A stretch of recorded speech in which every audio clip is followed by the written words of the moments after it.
Good afternoon to St. Marie and Algoma. Welcome to Special Report brought to you by KC Securities for this Tuesday, July the 14th. And I'm here with my co-host, Alex Parr. Doug Ford's coming up in just a minute with Vic Fideli, who is the Minister of Economic Development, Job Creation and Trade. But before we get to the press conference today, we are going to have the three-day weather with Daniel. What's going on, Dan? Thank you very much, Chris. Yes, good afternoon, Sault Ste. Marie and Algoma. It is another gorgeous sunny day in Sault Ste. Marie. As you can see on our live waterfront view in downtown Sault Ste. Marie, it is a gorgeous sunny day and mainly sunny for most of the day. The camera is sponsored by wirelesscom.ca. Visit them online for all your telecommunications needs. Getting into your evening and overnight, we're looking at a low of 19 tonight, and showers are going to move in this evening and into the overnight. And as you will see as we get into your current temperatures, it is sitting at 22 degrees in Thunder Bay, 23 in Wawa, 24 in Timmins. Here in Sault Ste. Marie, we are at 26. In Elliott Lake, they are at 25, and in Sudbury, 26 as well. So a very warm day across northern Ontario today. Now, getting into your three-day forecast, as mentioned, overnight we're going to see those showers move in and continue into Wednesday with a high of 24, but the humidity is going to be a factor with a humidex of about 31. Low of 16 overnight, those showers will move through and we will clear up for Thursday. The heat will come back and it will be a high of 29 on Thursday and on Friday with lows of 18 on both nights. So we're going to have a nice couple of days. But as you see, when I get into the 7-day, Saturday and Sunday, we're going to see a chance of some severe thunderstorms with highs in the high 20s and lows in the high teens. So we may see some precipitation again on the weekend. And then on Monday, it's going to clear out, high of 26 and a low of 18. And Tuesday, back down to kind of seasonal temperatures, mainly sunny with a few clouds, high of 25, and there's going to be a low of 18 on Tuesday night. So we're going to get through some showery periods here and there over the weekend, and then we'll get back into the sun. And don't worry, the heat will be back for the end of July and kicking around for quite a while. I'm going to send it back over to you, Chris.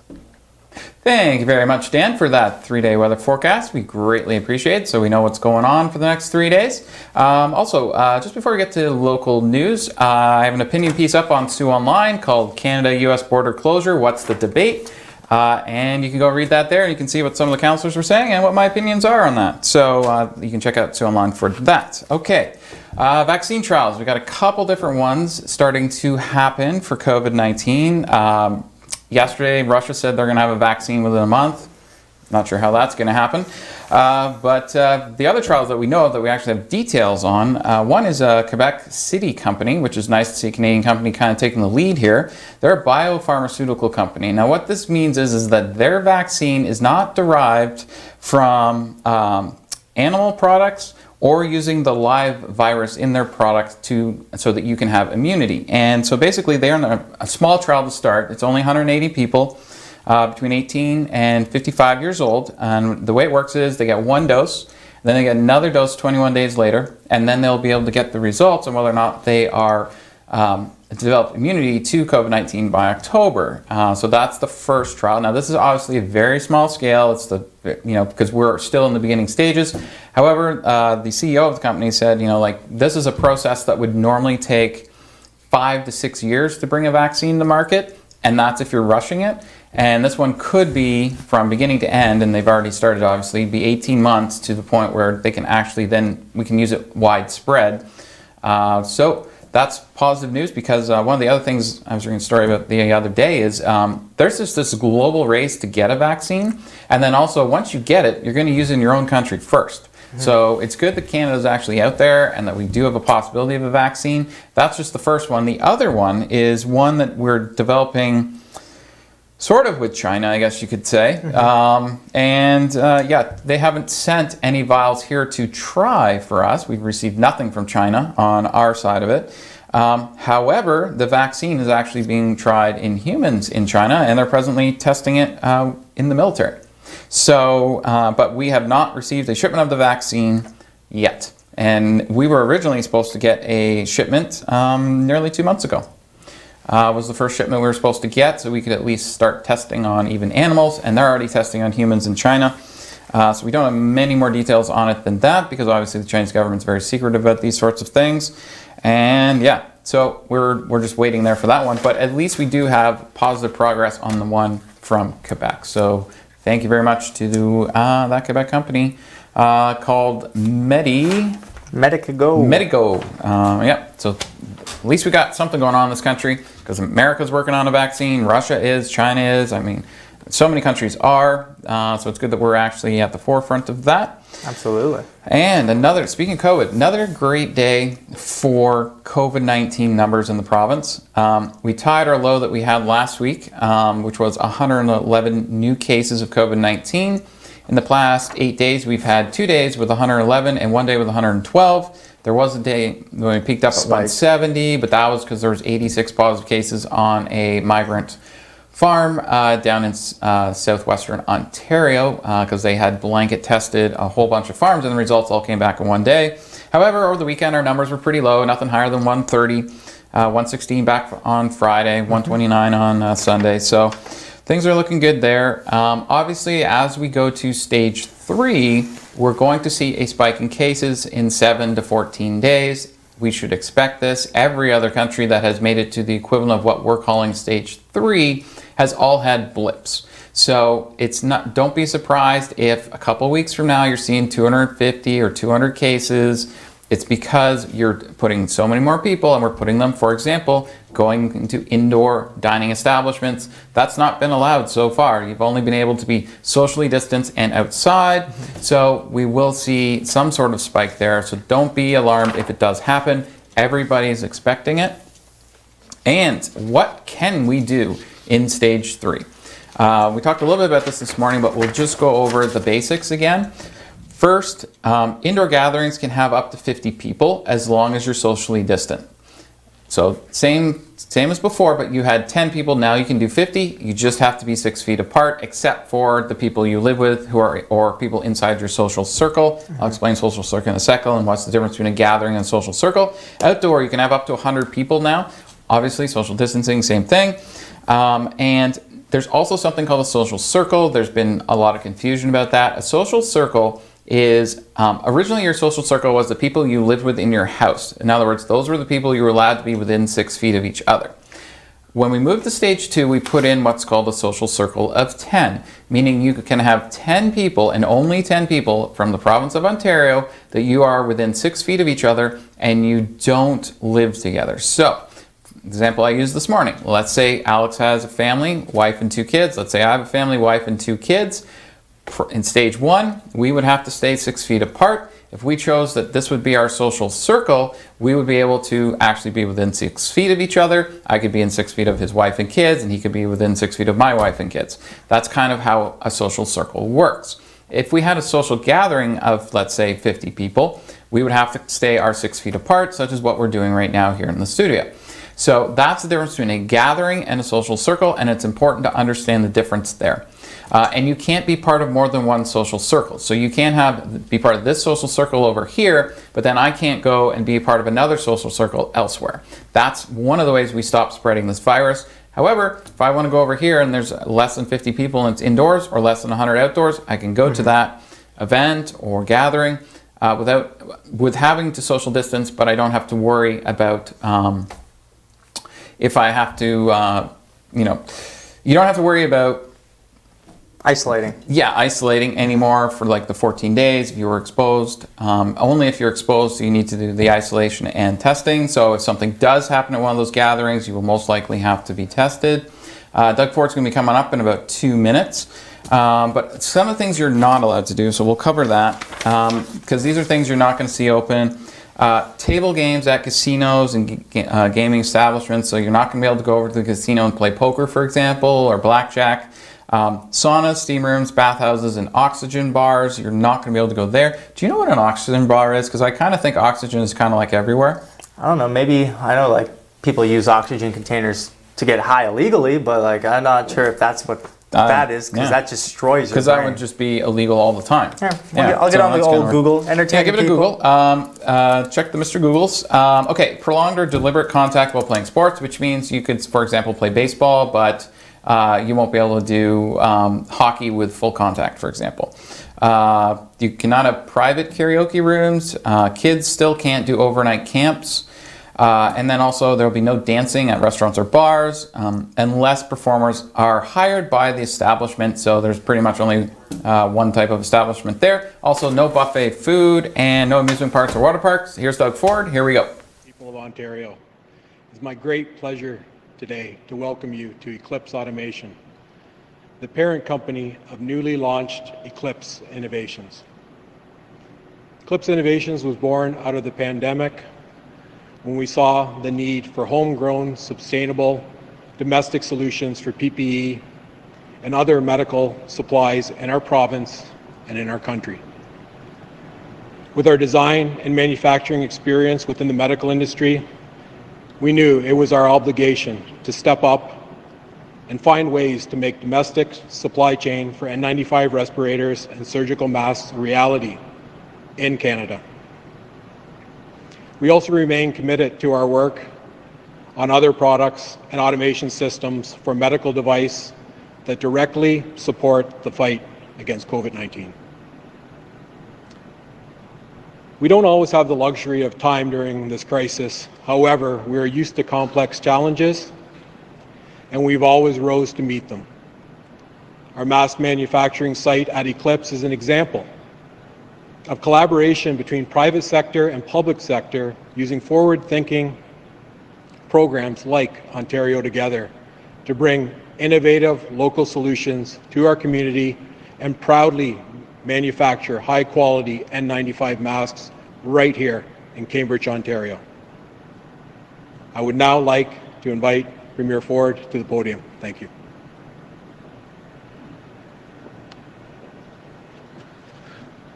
Well, that's great. Well, good afternoon, and thank you so much, Steve. It's great to be here in beautiful Cambridge with Minister Fedeli, along with our all-star MPPs, Mike Harris, Amy Fee, and Belinda Carahelios. And the hardworking people at Eclipse Automation, they're absolutely incredible. They're all standing around here. You guys are absolute champions, and I thank you. And I want to thank Steve Mai, the president of this amazing company. And when I say amazing, it's just unbelievable what they do here. The work they're doing here is truly impressive. My friends, I just love getting out to visit amazing facilities like this one. And I love hearing from the real people on the ground. And this summer, I'll be crisscrossing the province with our all-star team of ministers and MPPs. We'll be visiting as many businesses and communities as we can, north, south, east, and west. In total, we will cover over 5,000 kilometers, and I can't wait to thank everyone who has stepped up over the past few months.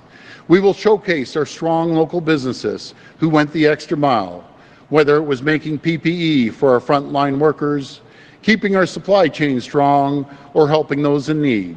And we will recognize those community leaders, our mayors, our volunteers, our frontline heroes, who have gone above and beyond during these unprecedented times. I want to hear directly from the people of Ontario. I want to see firsthand the impact that COVID-19 pandemic has had on our local communities and our local businesses, because we can't stop and we won't stop until every community, every worker is back on their feet. And this tour will be an important opportunity to hear directly from the folks on how we can support them. And yesterday, I announced the details of Stage 3 of reopening the province. As more businesses and places reopen, I want to hear directly from them. I want to hear what they need to be successful as we move ahead with rebuilding our province. We all need to work together now to get Ontario back on track. And today, I especially want to thank those businesses who heard the call. Thank you to all those who retooled their businesses, who joined the fight against COVID-19. I always say we have the best and the brightest minds anywhere in the world right here in Ontario, and the folks at Eclipse just proved it. And you just have to look around for the proof, as I said. The folks at Eclipse Automation use state-of-the-art robotics to make custom automated manufacturing equipment for every sector you can think of: life sciences, construction, mining, and transportation. Now they're making N95 masks right here in my hand that our frontline healthcare heroes need. But not only that, they're also making the machines that they make these surgical masks for customers in Canada, the US, Mexico, and Europe. And friends, they're ready to take orders. Thanks to the incredible businesses like this one, Ontario will never ever again be left at the mercy of other countries and other leaders when it comes to vital PPE and medical equipment. And today, we're incredibly proud to support them with a $1.4 million investment through the Ontario Together Fund. My friends, we can make anything here in Ontario. We have the people, the expertise, the manufacturing might to build anything right here on our soil, right here in the greatest province in the country, Ontario. And that is what Ontario Made is all about. It's about hope. Hope that our province can recover. Hope that we will never be caught short of PPE ever again. Hope that our economy will come back with vengeance, stronger and more prosperous than ever before. And that's why it's now more important than ever to support our local businesses who are creating jobs for our families, friends, and neighbors. So when you're walking down the aisle of your local supermarket, please support your local businesses and factories and buy Ontario Made. Thank you, and God bless the people of Ontario. Now I'll pass it over to Minister Fedeli. Thank you.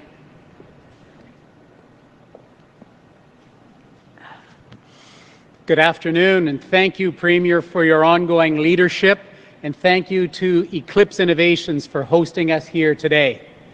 This pandemic has been an extraordinary time, a time that has called for an extraordinary response.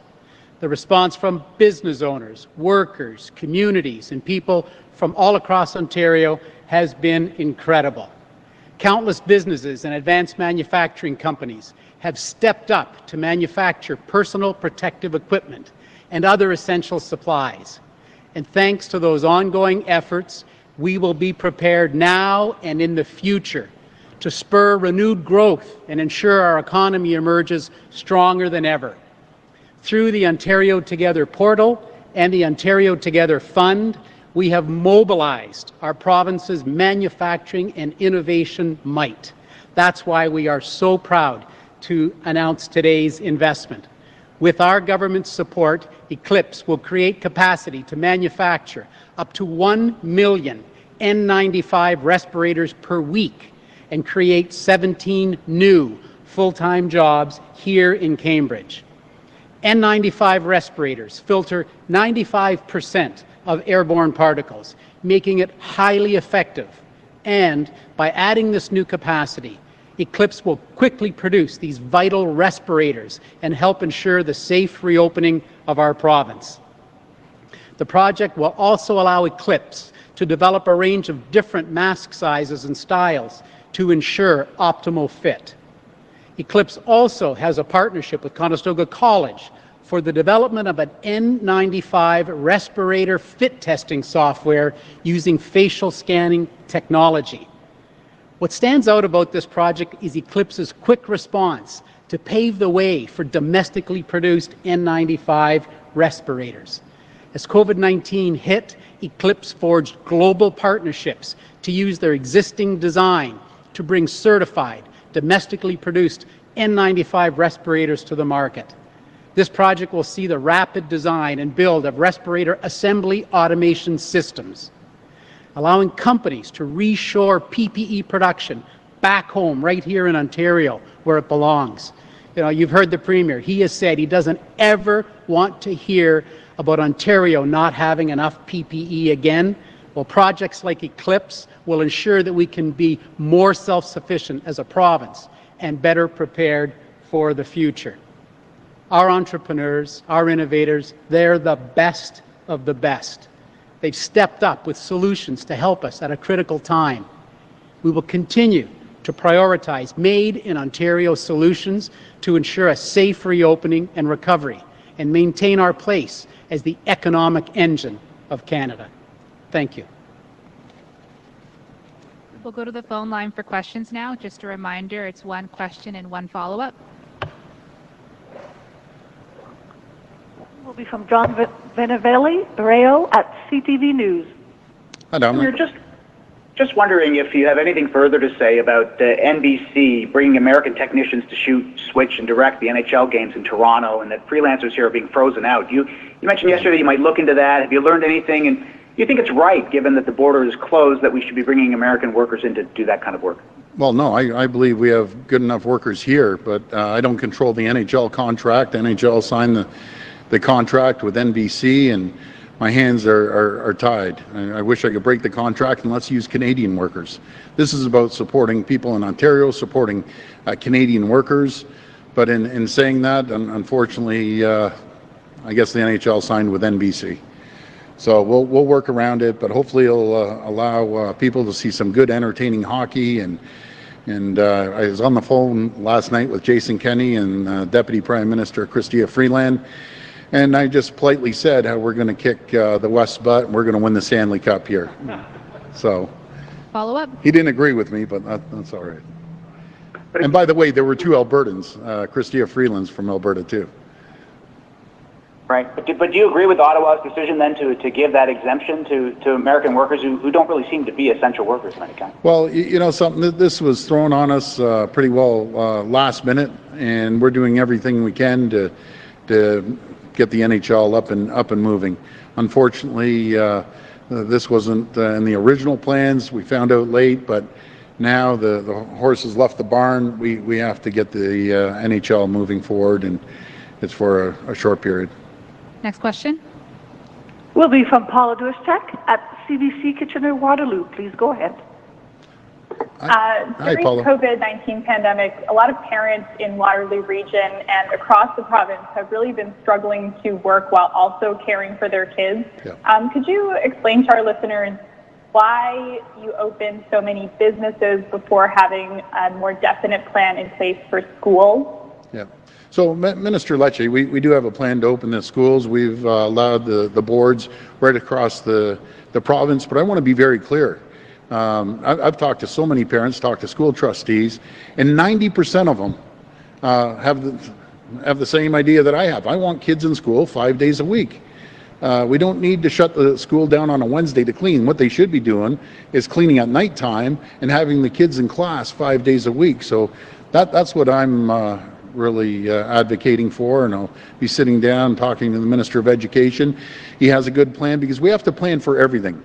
God forbid when the flu season hits in September, October, and we get hit again for the second wave, we have to be prepared for all scenarios. The worst plan is not having any plan at all, and at least we have 3 scenarios. But our goal is to get every single child back in the classroom. Minister Lecce made an announcement. We'll have 91% of daycare facilities up and running. But by September, 91% is not good in my books. We need 100%. Because people want to know that their kids are taken care of in a safe environment while they're here. The great folks here that have kids, they want to make sure that their kids are protected in a safe working environment. And that's one thing I will not budge. The safety of our children are the top priority for everyone in Ontario. Follow up. So to clarify, you've indicated to boards that the preferred plan would be to have kids in school 5 days a week? That's great, correct, with heightened protocol and procedures and guidelines, which we're going to have to make sure we protect the kids. Next question. Will be from Sean Jeffries at the Canadian Press. Please go ahead. Hi, Sean. Good afternoon, Premier.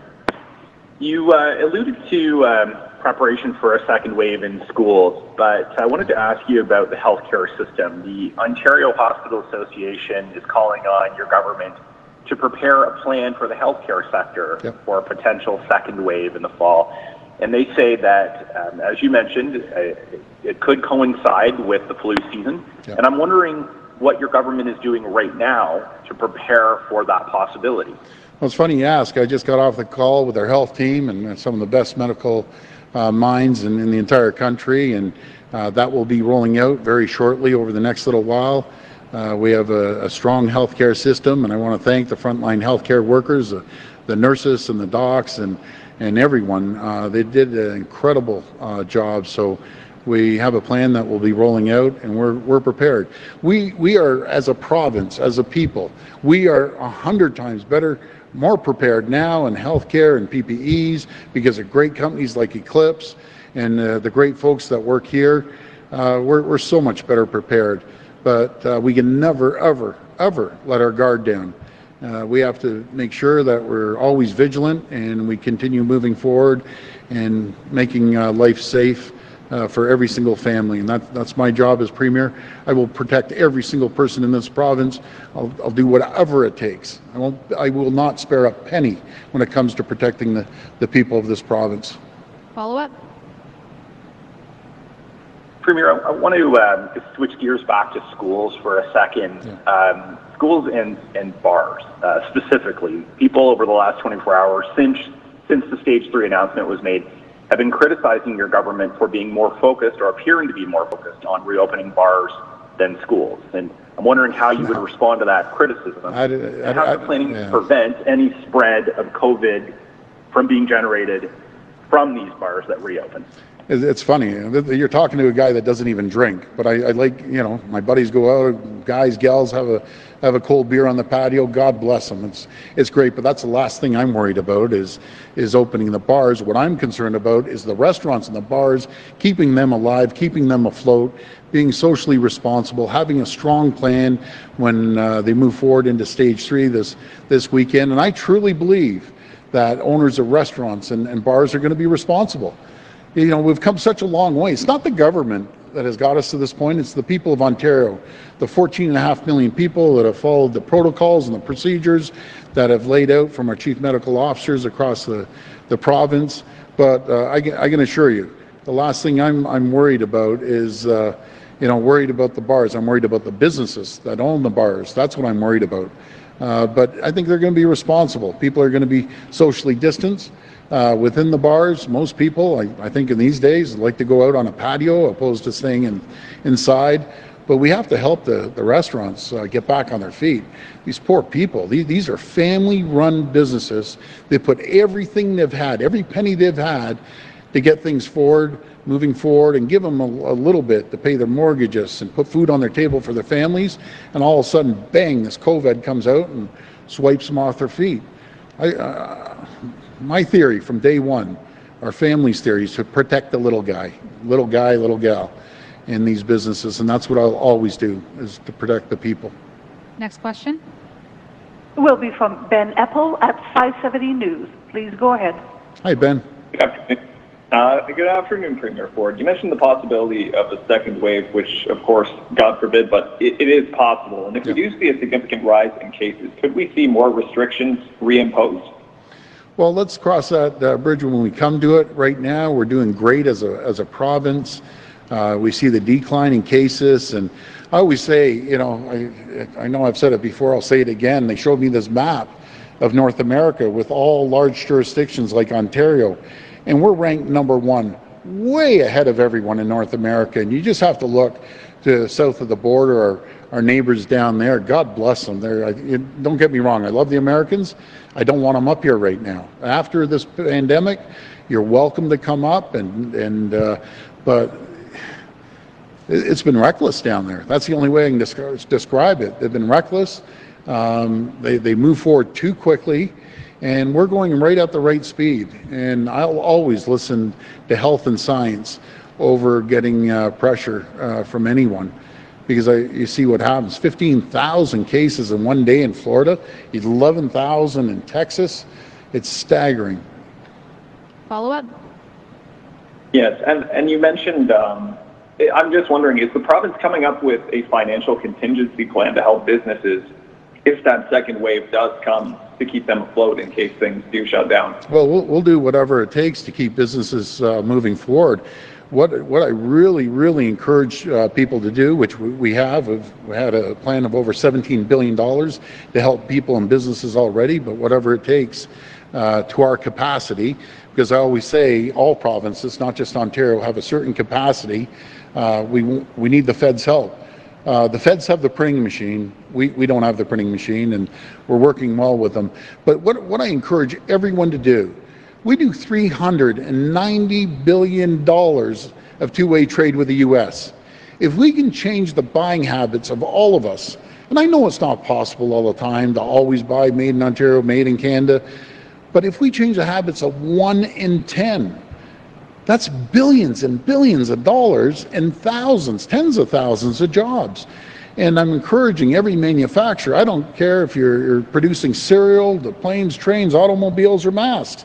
And you know, Steve's way ahead of the game, Ontario made. When you see that logo, when you see that maple leaf, and everything's being equal, buy it. I used, I used the example of barbecues. I got to give a shout out to Broil King in Waterloo. They're an incredible company. I gave a shout out to Napoleon and Verdi as well. Verdi's a great barbecue company in Brantford. But again, we can manufacture anything here in Ontario. So let's keep it going.